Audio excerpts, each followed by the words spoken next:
नमस्कार साथियों, एक बार फिर से आप सभी का स्वागत है हमारे एक और नए सेशन में। और हम पढ़ रहे थे हल संधि। और इससे भी पहले हमने संधियों के काफ़ी प्रकार और प्रकरण पढ़ लिए हैं। जिन्होंने भी क्लास नहीं देखी हैं वो देख सकते हैं। और आज हम जो पढ़ेंगे वो हल संधि का दूसरा रूप पढ़ेंगे।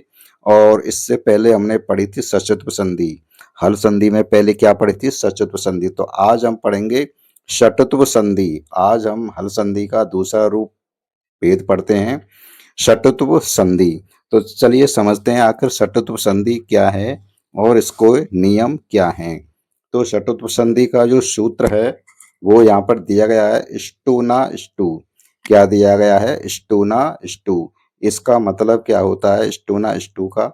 इसका मतलब ये होता है कि स्तो योगे यानी स्तो के योग में, यानी स्तो के योग में यदि स्टू आता है, स्तो के योग में यदि स्टू आता है तो क्या हो जाता है? स्टू स्यात्।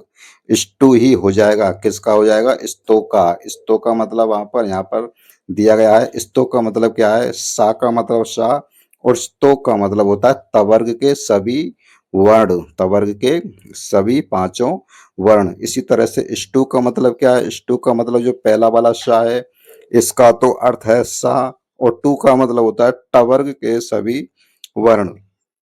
तो षट्त्व संधि यहाँ पर जो होती है वो किसकी होती है? आपकी। ये कहता है कि स्टू ना स्टू। स्टू ना स्टू का मतलब होता है यदि आपका सा और तवर्ग के बाद में यदि स्टू ना, यदि टवर्ग के वर्ण आते हैं, यदि सा और टवर्ग के वर्ण आते हैं यानी स्टू आता है, तो इस तो क्या होता है? स्तो का। तो स्तो का क्या आदेश हो जाएगा? स्तो का क्रम से क्या आदेश हो जाएगा? स्टु आदेश हो जाएगा। किसका? तवर्ग का। जो तवर्ग के ये ऊपर के वर्ण है ये इसका आदेश क्या हो जाएगा? आपका सीधा स्टु आदेश हो जाएगा। फिर से समझते हैं।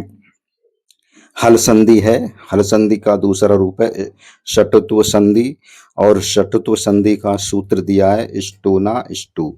स्टू ना स्टू सूत्र का मतलब होता है कि स्तो योगे, यानी स्तो योगे का मतलब होता है यानी सा और तवर्ग के बाद में यदि स्टु वर्ण आए, स्टु का मतलब यदि सा और टवर्ग के वर्ण आते हैं तो दोनों का योग करने पर या दोनों की संधि करने पर क्या आदेश हो जाता है? आपका जो है वो स्टू ही आदेश हो जाएगा। क्या आदेश हो जाएगा? स्टू आदेश हो जाएगा। स्टू का मतलब सा और टवर्ग आदेश हो जाएगा। किसका आदेश हो जाएगा? जो आपके सा और तवर्ग हैं वो किस में बदल जाएंगे? वो सभी क्या सा और टवर्ग में बदल जाएंगे। जो पहले ऊपर के जो आपके तवर्ग वर्ण हैं वो किस में बदल जाएंगे? आपके तवर्ग जो है वो टवर्ग में बदल जाएगा। किस संधि में? षट्त्व संधि में। और इससे पहले हमने पढ़ा था सचत्व संधि। तो सचत्व संधि में जो तवर्ग था वो किस में बदल रहा था? वो चवर्ग में बदल रहा था। तो इसलिए वहां पर सचत्व संधि थी और यहाँ पर क्या है? षट्त्व संधि है, क्योंकि यहाँ पर षट्त्व यानी टू यानी टवर्ग में बदल रहा है। क्या बदल रहा है? आपका तवर्ग। तवर्ग के जो सभी वर्ण हैं वो किस में बदल रहे हैं? टवर्ग में बदल रहे हैं। और इससे पहले हमने पढ़ी थी सचत्व संधि। तो वहां पर क्या था कि वहां पर जो तवर्ग था वो किस में बदल रहा था? चवर्ग में बदल रहा था। तो इसलिए सचत्व संधि है। तो सीधा सीधा मतलब है कि जब भी आपका जो तवर्ग तवर्ग के वर्ण आए और तवर्ग के वर्णों को यदि हम टवर्ग में बदलते हैं तो वहां पर क्या होता है? षट्त्व संधि होती है। और यदि तवर्ग के वर्ण या आपकी चवर्ग में बदलते हैं तो वहां पर क्या होती है? आपकी सचत्व संधि होती है। लेकिन हम यहाँ पर क्या पढ़ रहे हैं?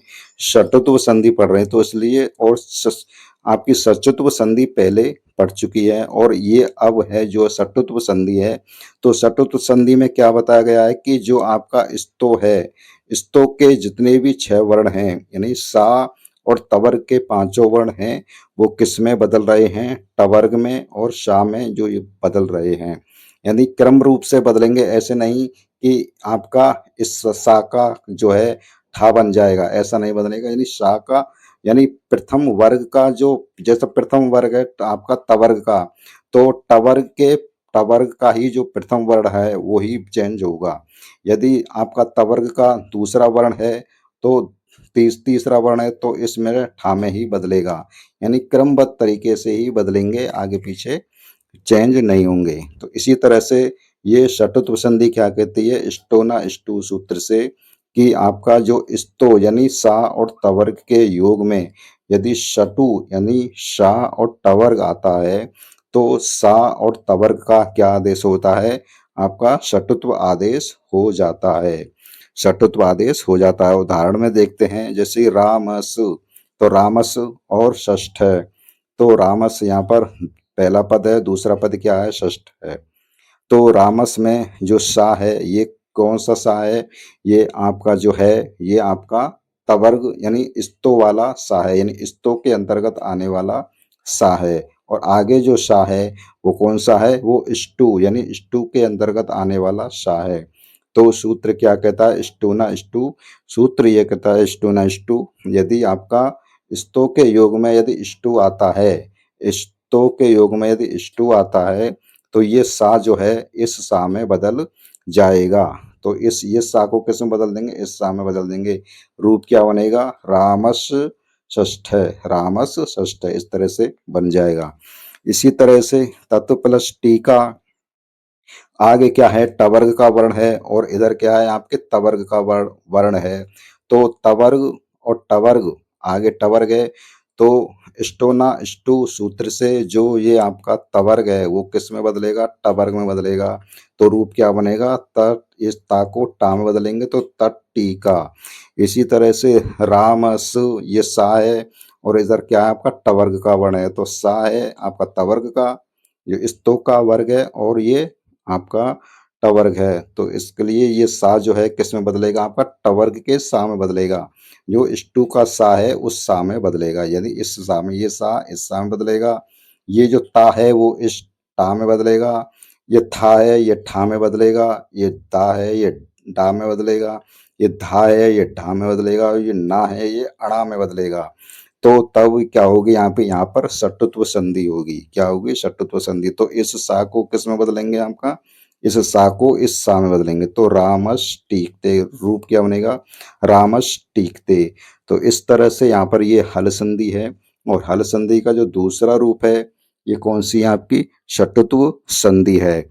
इसी तरह से और आगे भी संधि हैं और उनको भी समझते हैं। और इस षटुत्व संधि में और भी कुछ सूत्र दिए गए हैं जो निषेधात्मक सूत्र होते हैं, उनको भी यहाँ पर हम लिखाते हैं।